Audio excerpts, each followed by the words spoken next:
Olá, mulher de 59 anos é o assassinato de número 54 somente em 2014 no Vale do Taquari.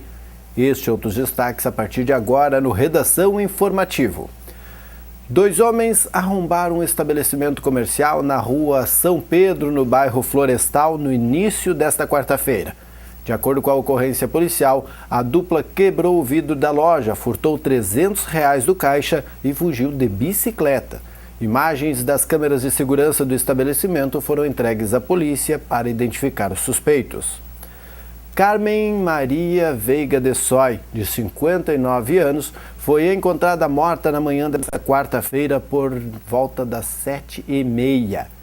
A vítima estava com as mãos amarradas na cama e o corpo estendido no chão. Próximo ao corpo, a polícia encontrou um pé de cabra sujo de sangue, possivelmente usado no crime. A residência de Carmen, na rua Antônio Fornari, próximo ao presídio estadual de Arroio do Meio, havia vários pertences bagunçados. A suspeita da Polícia Civil é de que o autor do crime seja o filho de 27 anos. Segundo a investigação, ele era usuário de drogas, mas estava sem consumir entorpecentes há cerca de 5 anos. O local foi isolado pela polícia para perícia. O Instituto Geral de Perícias de Caxias do Sul foi acionado para fazer o levantamento do local do crime. No Vale do Taquari, esse é o assassinato de número 54 em 2014, o 4º crime registrado em outubro e o primeiro ocorrido em Arroio do Meio.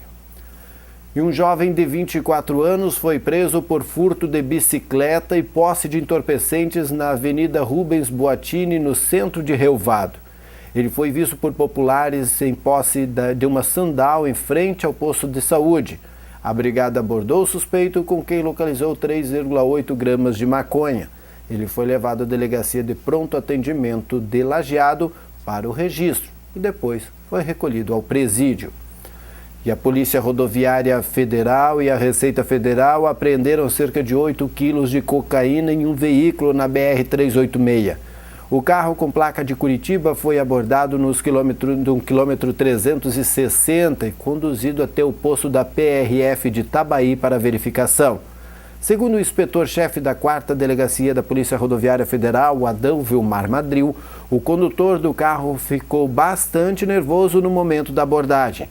Quando o cão farejador da Receita Federal começou a verificar o veículo, o motorista empreendeu fuga e não foi mais localizado.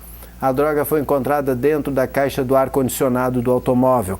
O veículo seguia no sentido interior capital e a polícia acredita que possa ter saído da região de Foz do Iguaçu com a droga. O carro, a droga e os documentos do motorista foram recolhidos à Receita Federal de Santa Cruz do Sul. Uma espera que vem desde 1998, quando o lajadense foi campeão da Copa Abílio dos Reis. Pode acabar daqui a pouco. No estádio Alve Azul, às 8 da noite desta quarta-feira, o lajadense recebe o Guarani de Venâncio Aires para o clássico de volta da final da Copa Fernandão. Os dois querem o troféu, a vaga na Copa do Brasil e um lugar na Supercopa Gaúcha. Mas no fim de 90 minutos, apenas um poderá comemorar. A seu favor, o Alve Azul tem o fato de jogar em casa, de ter uma melhor campanha e de ter empatado por 1-1 no jogo de ida. Você tem todos os detalhes desta partida daqui a pouco no Papo de Boleiro. E após realizar estudo técnico de viabilidade, o Departamento de Trânsito atendeu o pedido dos moradores e mudou o sentido da rua Pedro Kreutz, no centro de Lajeado. A partir desta quarta-feira, a via conduzirá os motoristas até a Benjamin Constant, ao lado do Hospital Bruno Born. Para acessar a Pedro Kreutz, o condutor deve ir pela rua João Abbott. Conforme o Euclides Rodrigues, coordenador de trânsito, os motoristas que vêm do município de Cruzeiro do Sul ou dos bairros de Lajeado em direção ao HBB terão acesso mais rápido e facilidade para estacionar. Servirá de atalho para levar pacientes à emergência do hospital. Durante essa quarta-feira, agentes de trânsito orientaram os motoristas. As placas de sinalização ainda serão trocadas. E no dia 16 de outubro é comemorado o Dia Mundial da Alimentação. E neste mês, cercado de atividades voltadas para a data, o programa Mesa Brasil do SESC lança mais uma edição da campanha Prato Cheio. As 43 unidades operacionais do SESC e os 20 balcões SESC-SENAC no estado incentivam a comunidade gaúcha a doar alimentos não perecíveis que serão distribuídos pelo programa. No Mesa dos Vales, haverá campanha de arrecadação em Santa Cruz do Sul, na terça-feira. A entrada para o Oktoberfest será 1 quilo de alimento destinado parcialmente ao programa. Em Venâncio Aires, haverá uma oficina de culinária com aproveitamento integral dos alimentos, aberta à comunidade. Será dia 15 na Associação dos Funcionários do Hospital São Sebastião Martim e as inscrições podem ser feitas no SESC de Venâncio Aires com a doação de 1 quilo de alimento não perecível. 3 oficinas acontecem em Lajeado. No dia 14 será no posto de saúde do bairro Montanha. Dia 22, no bairro Santo Antônio, e dia 23, no bairro Santo André. Todas as oficinas são abertas à comunidade e as inscrições podem ser feitas pelos telefones das unidades de saúde. E veja como será esta quinta-feira na previsão do tempo com o jornalista Rodrigo Nascimento.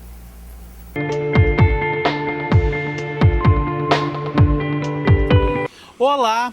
E a chuva que a gente estava prevendo para esta quarta-feira ainda não chegou. A meteorologia previa que até o meio de quarta-feira, início da tarde, deveria ter mais nebulosidade, começar a chover, mas como a gente está vendo, tem um solzão ainda na rua e esse tempo bom ainda deve permanecer durante essa quinta-feira. O tempo só vai mudar a partir de quinta-feira à tarde em algumas regiões. Essa é a nova previsão dos meteorologistas e a gente tem uma notícia não muito boa.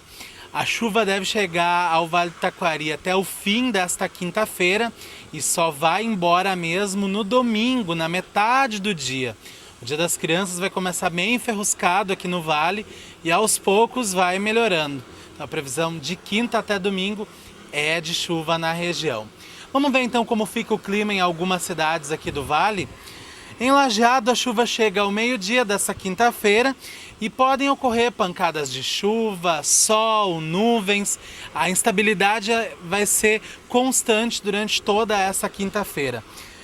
Mas não tem muita chuva prevista não, o máximo é 3 milímetros durante todo o dia.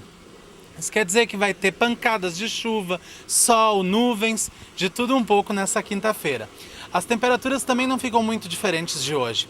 A mínima ao amanhecer deve ser de 17 graus e a máxima, aqui em Lajeado, não deve ultrapassar os 30 graus na tarde de quinta-feira.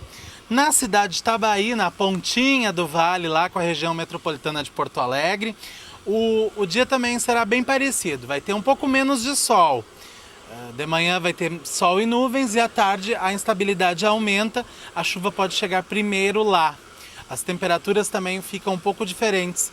A mínima prevista para Itabaí para essa quinta-feira é de 21 graus e a máxima não ultrapassa os 28 graus. Eu volto amanhã com o Boletim do Tempo aqui para o Redação Informativo. Você já sabe, o nosso encontro é marcado aqui na TV Informativo. Até lá!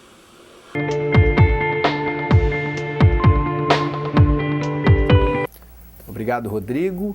Acontece no próximo sábado, a partir das 2 horas da tarde, na praça em frente ao Salão Panorâmico do Clube Tiricaça, mais uma atividade de integração para as crianças associadas do clube. A entrada é gratuita e exclusiva para associados. Na ocasião, serão oferecidos refrigerantes, picolés, erva mate, distribuição de pipoca salgada, doces, além de brinquedos como cama elástica, atividades de recreação e distribuição de brindes. E o Tribunal Regional Eleitoral promulgou o resultado do primeiro turno das eleições no estado.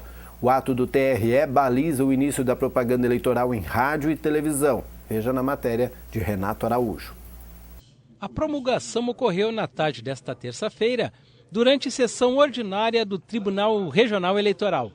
O presidente do Poder, desembargador Marco Aurélio Reins, confirmou oficialmente a realização do segundo turno. A disputa será entre os dois candidatos mais votados, José Ivo Sartori, do PMDB, que obteve 40,4% dos votos, e Tarso Genro, do PT, com 32,6%. A unanimidade, então, eles proclamaram o resultado provisório para o cargo de governador, tendo em vista que nenhum dos candidatos obteve maioria absoluta dos votos válidos dessa primeira votação, conforme relatório de resultados de totalização já apresentados. Então, esse é o resultado final do primeiro processo. De acordo com a legislação eleitoral, a promulgação do resultado define o início da propaganda gratuita em rádio e televisão. O início deve ser a partir das 2 da tarde desta quinta-feira e necessariamente precisa iniciar até o dia 11 de outubro, o próximo sábado. O diretor-geral do TRE explicou que a data correta do início depende de um acordo entre os partidos concorrentes. Como nós estamos publicando agora oficialmente, a partir desse momento é que os partidos são instados a eventualmente já se manifestarem sobre o acordo, se haverá acordo para o início da propaganda. O prazo máximo previsto no calendário eleitoral é o sábado próximo, mas nós acreditamos que, como tem usualmente acontecido, eles deverão antecipar um pouco esse prazo. Teoricamente, na quinta-feira já se poderia começar essa propaganda eleitoral desde que haja o acordo entre as duas candidaturas. A 9ª edição da Feira do Livro de Lajeado se iniciou na terça-feira. O evento, que ocorre no Parque Histórico Municipal, possui ampla programação. Na manhã desta quarta, o escritor João Luiz do Couto esteve reunido com alunos das séries iniciais e ensino fundamental. Crianças das redes municipal e estadual lotaram o lonão principal para prestigiar o autor. Atividades como histórias, brincadeiras com rimas animaram a todos. Couto irá lançar às 10 horas desta quinta-feira o livro Pedrão Quebra-Pedra, com ilustração de Mônica Papesco. Após, ele participa de um bate-papo com o público. Durante a tarde, alunos e comunidade podem visitar a feira e prestigiar atividades. Couto volta a se reunir com o público 2 e às 13h30 da tarde no Salão Troller. Às 6 horas ocorrerá o lançamento do livro Almas Dilaceradas, de Valesca Pederiva, no Espaço Alivate. Às 7, a programação do dia se encerra com o show da banda FOC no lonão principal. E este foi o Redação Informativa desta quarta-feira, 8 de outubro. Na sequência, vem o Papo de Boleiro. Você acompanha a nossa programação no www.tvinformativo.com.br. Até mais!